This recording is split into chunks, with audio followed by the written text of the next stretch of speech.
Le Seigneur soit avec vous. Et avec votre esprit. Évangile de Jésus-Christ selon saint Luc. Gloire à toi, Seigneur.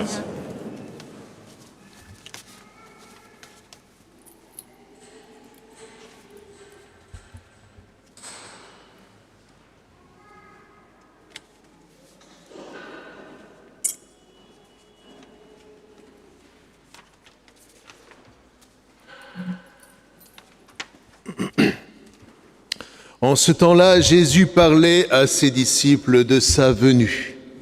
Il disait : « Il y aura des signes dans le soleil, la lune et les étoiles. Sur terre, les nations seront affolées et elles seront désemparées par le fracas de la mer et des flots. Les hommes mourront de peur dans l'attente de ce qui doit arriver au monde, car les puissances des cieux seront ébranlées.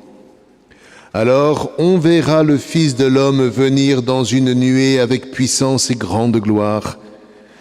Quand ces événements commenceront, redressez-vous, relevez la tête, car votre rédemption approche. Tenez-vous donc sur vos gardes, de crainte que votre cœur ne s'alourdisse dans les beuveries, l'ivresse, les soucis de la vie, et que ce jour-là ne tombe sur vous à l'improviste comme un filet. Il s'abattra en effet sur tous les habitants de la terre entière. Restez éveillés, priez en tout temps. Ainsi vous aurez la force d'échapper à tout ce qui doit arriver et de vous tenir debout devant le Fils de l'homme. » Acclamons la parole de Dieu. Louange à toi, Seigneur Jésus. Cet évangile efface le péché.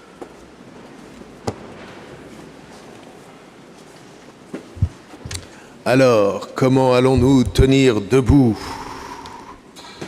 Eh bien, c'est pas compliqué. Comment tenir debout le jour où le Fils de l'homme viendra ? Il faut être debout aujourd'hui. Voilà. Hein ?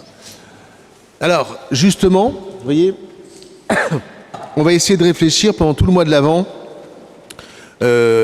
sur les nouvelles prières qui nous sont proposées. Elles ne sont pas nouvelles, mais les nouvelles formulations. Et vous allez voir que ça va nous conduire dans le temps de l'Avent, et notamment cette partie-là. Vous allez voir que tout à l'heure, je vais à l'autel dire ceci.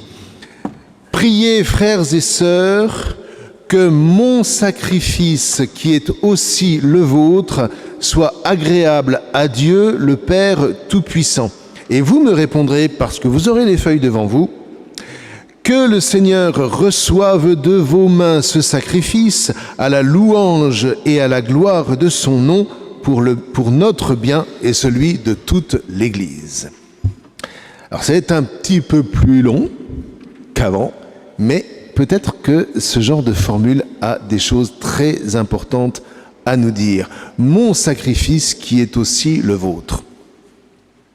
Alors, déjà, attendons-nous sur le mot sacrifice, qui n'a pas bonne presse aujourd'hui. Et de fait, quand vous prenez les religions de par le monde et de tout temps, quand on offrait des sacrifices, c'était pour immoler des animaux, des végétaux, voire même des hommes dans le pire des cas, pour acheter la bienveillance de la divinité. Ceci, la Torah, la Bible, va le combattre, mais à toutes les pages. C'est ça qu'il va dénoncer comme idole, idolâtre, grave, péché grave contre Dieu qui n'agrée pas ses sacrifices. Le sacrifice doit toujours être associé à l'élan de ton cœur, qui est un élan, dit la Bible, ascensionnel, qui est une montée. En fait, le mot sacrifice, en hébreu, hein, en particulier le grand sacrifice qui s'appelle l'Holocauste en grec, le manque de peau, Holocauste, ça veut dire destruction en grec, mais en hébreu, le vrai mot, c'est « hola ». Avec un peu guttural, comme les chameaux, là. On l'a. Et ça veut dire quoi ? Ça veut dire monter.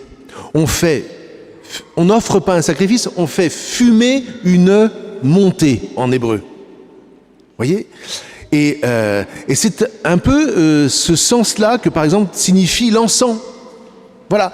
On monte, la fumée du sacrifice est signifiée par l'encens. Si j'avais le temps, je vous expliquerai comment dans le temple de Jérusalem, l'encens précisément était ce qui permettait de faire le lien entre l'énorme autel extérieur et le petit autel d'encens qui est juste à l'intérieur du Saint des Saints, juste devant l'Arche d'Alliance. Bon, ceci dit, ce qui nous importe ici, c'est quoi?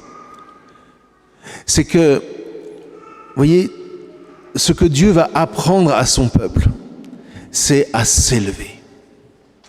Il va déjà faire sortir son peuple d'Égypte.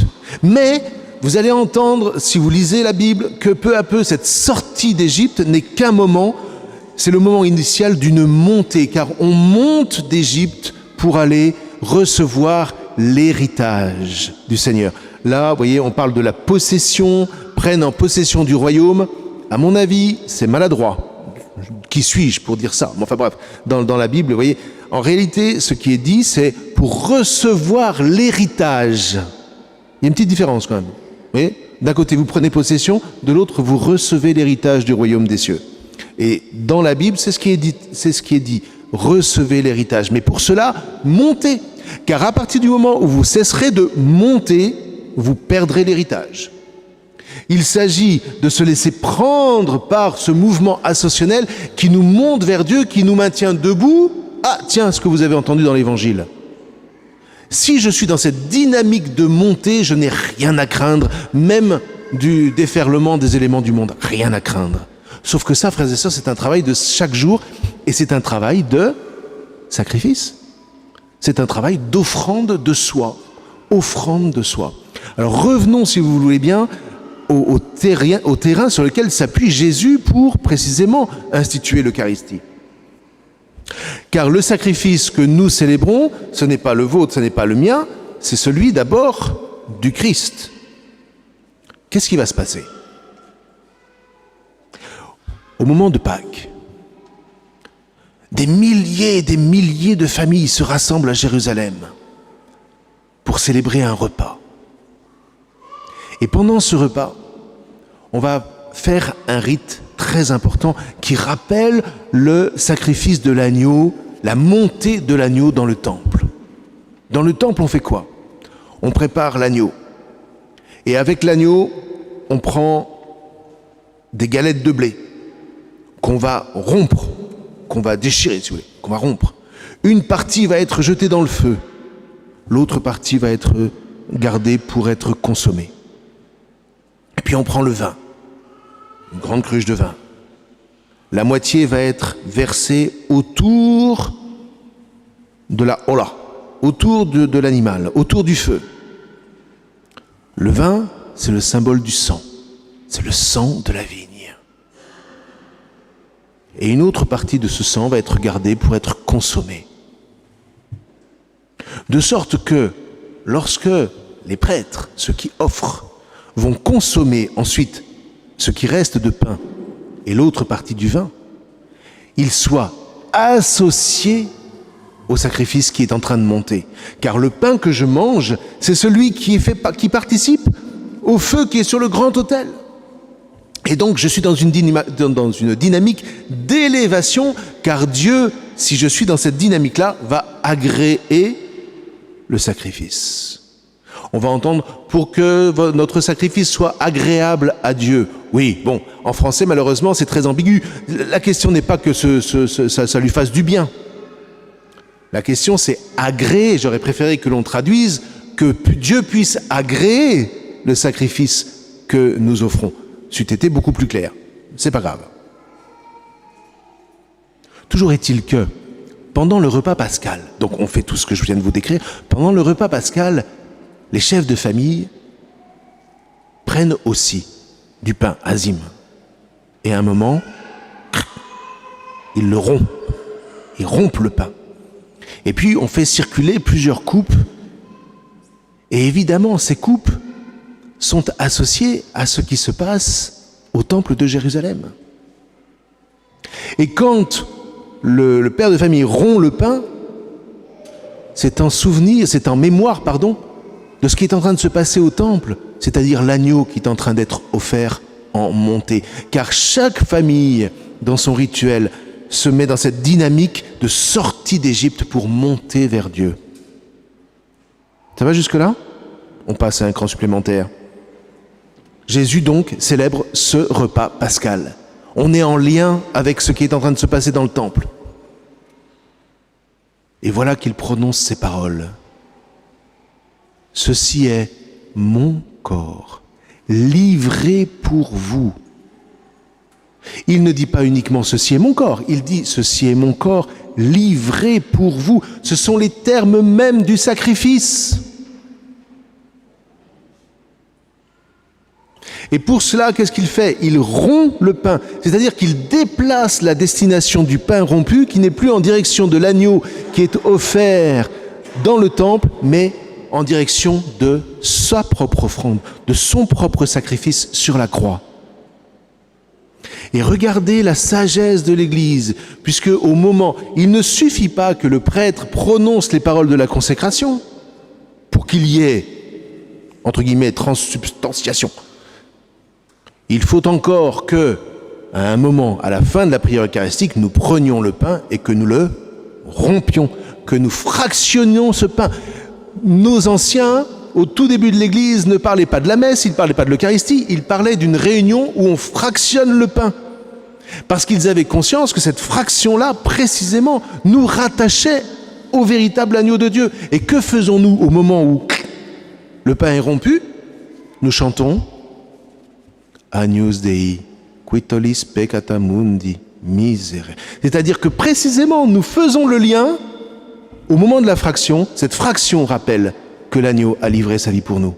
L'agneau de Dieu, Jésus, le Christ, qui livre sa vie. Donc, voyez, c'est cela l'Eucharistie. C'est pas de la magie, hein, c'est pas de la transformation comme ça. Il y a des liens qui se font à partir du premier repas. Donc à chaque fois que nous rompons le pain, nous sommes comme invités, non pas invités, je déteste ce mot, convoqués au repas du Seigneur pour nous associer à son sacrifice. Mais, frères et sœurs, vous avez été baptisés. Or, le baptême a fait de vous des prêtres, des rois et des prophètes. Prêtres, parce que nous pouvons nous associer au sacrifice du Christ, qui devient en même temps, par lui, en lui et avec lui, notre offrande, l'offrande de nous-mêmes. Donc c'est bien votre sacrifice. Et de ce sacrifice, de cette montée qui imprime nos vies et qui nous fait sortir d'une vision purement moraliste de la foi chrétienne. Oui, être chrétien, c'est pas être gentil, c'est même pas avoir une belle morale. Être chrétien, c'est s'élever, frères et sœurs. C'est être debout, ce que nous avons entendu dans l'Évangile. Et c'est donc offrir notre vie en Christ pour être toujours debout. Si je vis cela, mais je vis l'amour. Parlez-moi d'amour sans sacrifice. Parlez-moi d'amour sans offrande de soi. Ça n'existe pas.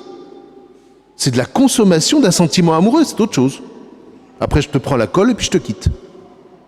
Mais l'offrande de soi, c'est autre chose. Et elle est vécue dans l'Eucharistie. Donc, vous devenez ensuite roi en étant prêtre parce que vous êtes libre. Si vous offrez votre vie, vous êtes pleinement libre. Et du coup, vous rayonnez, vous devenez prophète, prêtre, roi, prophète. Et ce qui se passe à l'ordination sacerdotale, c'est que nous recevons la légitimité, pour ainsi dire, de prononcer les paroles du Seigneur, de prononcer en son nom ces paroles. Hein. Faites ceci en mémoire de moi, ceci est mon corps livré pour vous, ceci est mon sang versé pour vous. Mais dans sa sagesse, l'Église dit bien, un seul consacre, mais tous offrent. Tous offrent. Vous voyez ? Mon sacrifice qui est aussi le vôtre. Et la dernière chose que je voudrais vous rappeler, c'est que très légitimement, effectivement, je prononcerai ces paroles, mon sacrifice est le vôtre, parce que à travers le Christ, c'est aussi le sacrifice de ma vie que j'associe. Voyez ? De la même manière qu'à travers le sacrifice de Jésus, le Christ, c'est votre vie que j'associe. Donc nous sommes tous dans ce mouvement de montée. Et là, pour terminer, je reprends l'Évangile. Regardez, on a chanté « Vers toi, Seigneur, j'élève mon âme ». Mais c'est ça, hein ? C'est pas de la morale. C'est « Maintiens-toi debout ». Et Jésus nous dit « Allez, quand ces événements commenceront, redressez-vous, soyez en état de résurrection, soyez debout, relevez la tête, parce que votre rédemption est proche, c'est-à-dire l'accomplissement de ce que vous vivez est là.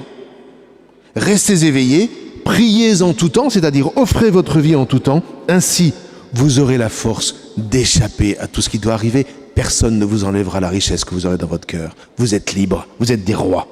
Et vous pourrez vous tenir debout devant le Fils de l'homme, parce que c'est pour ça qu'il est venu nous sauver. C'est pour ça qu'il est venu à Noël. C'est pour ça que nous sommes dans la joie de pouvoir nous réunir ensemble pour devenir des prophètes dans ce monde. Amen.